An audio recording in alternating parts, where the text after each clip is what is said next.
Hi, hello everybody. This is Gomer Joseph. If you don't know, I'm pretty much making this introduction video before I edit, so you'll pretty much see me in a completely different attire later on in the video because I already completed that part of the video. But pretty much tonight, I just decided to start this video with a certain kind of public service announcement.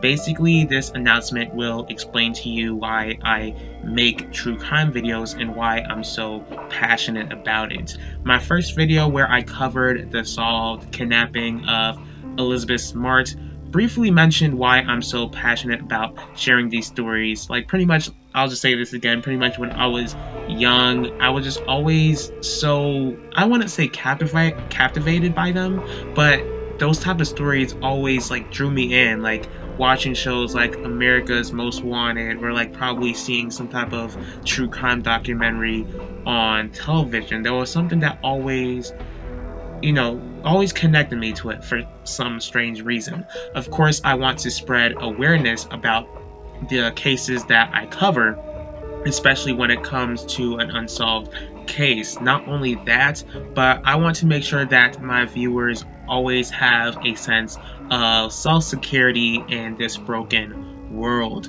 Because this is a sin-cursed earth, there is violence and there are people who are out there who don't care how valuable human life is. Now, I understand how depressing my videos are, which is why I only upload them once a week, and I understand why there are people who truly can't handle the devastation that I discussed. And trust me, if you know me personally, you know that I do my best to be a positive person. Like a lot of people pretty much know me for my smile, but yeah, other than that, because of that, I want to not only inform you about these devastating stories, but I also want you to know that there is some good news despite the devastation. If you do or don't know, I am a born again Christian, and because of that, God holds me accountable to share the gospel with those who have not repented and put their faith and trust in Jesus Christ alone, which is why I always do my best to point y'all towards God in my videos. I usually say that the God that I serve, the God of the Bible, is a God of justice and that he will make sure that justice is done. Now, there have been times when I have covered true crime cases and that were solved, and I praise God for them, but I also don't want to leave you discouraged with the unsolved cases, which is why it's so important that we share the unsolved crimes in hopes that it would one day be solved. Whether we get the answer or not, I just want to remind you that God has the answer. God knows exactly what happened to a certain individual, and he is a God who makes sure that there is justice at the end, whether we see it or not. This introduction was pretty much longer than I expected it to be, longer than I wanted it to be, longer than I hoped for it to be. But I do hope that you can enjoy the video, especially since I'm discussing a solved case. Here we go. Hi, hello, my name is Gomer Joseph. I hope you've all been having a great day so far. Welcome back to another True Crime Tuesdays video. If you are new, I welcome you.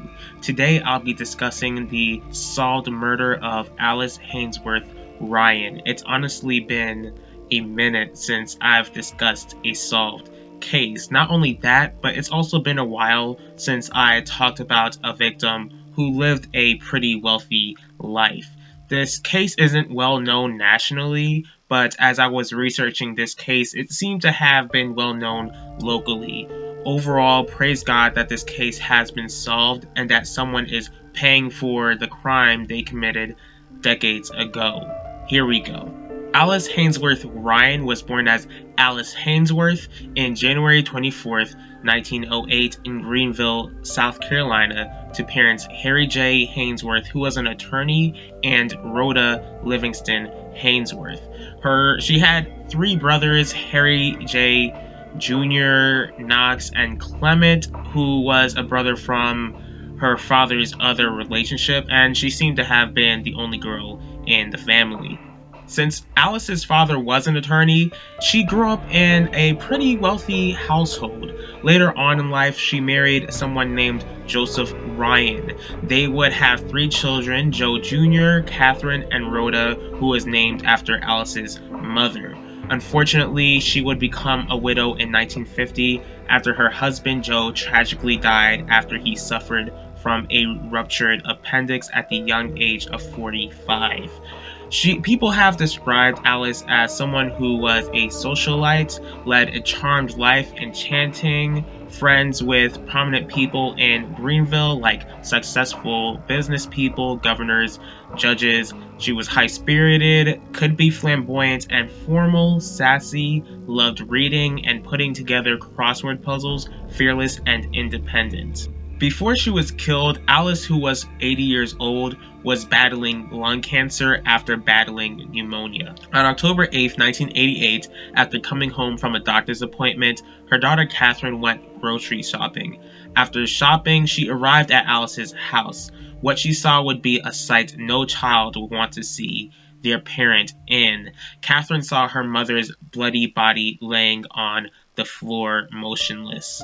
Immediately, Catherine ran outside and stopped someone who was driving a white Jeep Cherokee to call for help. At first, Catherine thought that her mother, Alice, was shot, but later on it would be revealed that Alice was stabbed to death. Because she was a prominent figure in the community, dozens of officers arrived. They discovered that certain items in her car, which was a 1967 Ford Galaxy, was stolen. Later on, the car would be found. What was discovered inside was a black and yellow screwdriver, which police discovered was the murder weapon. Unfortunately for investigators, there were no fingerprints on the murder weapon. Eventually, an autopsy was done, and it was revealed that Alice was stabbed 37 times. And stabbing this old lady who was dying of cancer was evil enough, but to stab her like that many times was just plain demonic. After the murder, neighbors seemed to be on the edge. They worried about strangers in the neighborhood. They got new alarms and made sure their doors were locked. Alice's death affected each of her children differently. Joe Jr. became a reserve officer. Catherine felt guilty for leaving the screwdriver out for the murderer to get it and kill her mother. But of course, the murder wasn't Catherine's fault at all. If this killer wanted Alice dead, they would have used anything else to kill Alice with. Rhoda would become dispassionate. With the lack of leads, the case would grow cold for almost another 30 years. In April 2017, because of the rise of technology, investigators decided to test the DNA they got after Alice was killed, and it matched with a man named Brian Munns, who was a registered sex offender after he was convicted of a rape in 2001. Police began to question Munns, but kept the arrest a secret so that they could do more interviews and build a good case against him. After getting all they needed, police charged Munns with Alice's murder on May 6, 2019. Of course, this has been a huge relief for Alice's family since they've been waiting for justice for so long. Once again, praise God that this family got the answers they were desperately searching for after 3 decades. Unfortunately, there are still families waiting to get justice for their loved one. But it's a blessing that this story has a victorious ending. I can't really say that it's a happy ending, and yes, I know that Alice was 80 at the time she was killed, so I mean, today it's a huge possibility that she wouldn't be alive, but it wasn't right for her last days on Earth to just be taken away from a monster who didn't value life. I hope that this story is a reminder that the God that I serve, the God of the Bible, is a God of justice. He's an all-seeing God. He sees everything, and he made sure that justice was done in this case. Not only that, but God will make sure that justice is done when there is injustice. I would like to thank you all for taking the time in your day to watch this video. If you did like this video, please feel free to hit the like button. If y'all have any thoughts about this case, please leave your thoughts in the comment section. If you all would like to see more videos from me, please feel free to subscribe and click the bell to be notified about the next video. If there's a certain true crime case that you want me to cover, please let me know, and I will see y'all for the next True Crime Tuesdays video. I'll talk to y'all later.